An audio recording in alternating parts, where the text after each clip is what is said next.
Welcome back to my final morning pot analysis video on Friday 27th of April with me, which is pair market analyst at Hantec Markets.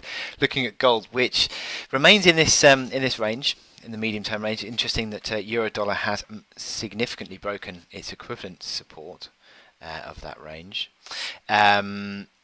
And there is a downtrend that is sort of still at play. That is sort of now pulled the market below 1321, and sort of breaking 1321, I suppose, in effect now opens the key floor of this range, 1300 to 1310. Every time in the sort of throughout 2018, actually, every time the market sort of dipped into that range, it's been bought. You do have momentum indicators which are corrective near term, but not decisive, I wouldn't say. Certainly on RSI. Still above 40. MACD line is just drifting back towards neutral. Stochastics do look corrective though, and that is reflective of this near-term downtrend.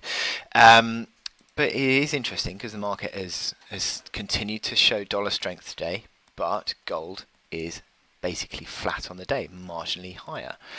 So there isn't really an appetite overly to sell the gold really significantly. There is a stepped decline, and you can see that on the hourly chart, whereby I sort of failed again at 1326, and fell over 1326.50, fell over, and 1321, that old support becomes new resistance today. But there isn't really a massive appetite to sell gold at the moment, and I think that sort of will lead a bit of confidence for holding on to this 1300 to 1310 support.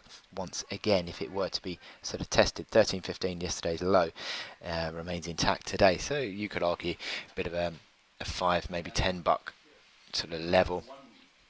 If you break it back above 1326, that would 1326.50. That would sort of break this run of lower highs, wouldn't it? So that would be a level to watch out for today. You've got US GDP at 130. That can drive a bit of sort of volatility around the dollar, and you could see some movements on the gold price. But there is still a negative bias near term. That is undoubted, but not, as I said, not precipitous selling pressure, which is interesting on gold. So I hope that helps, and I wish you good luck in your trading, and I'll speak to you again next week.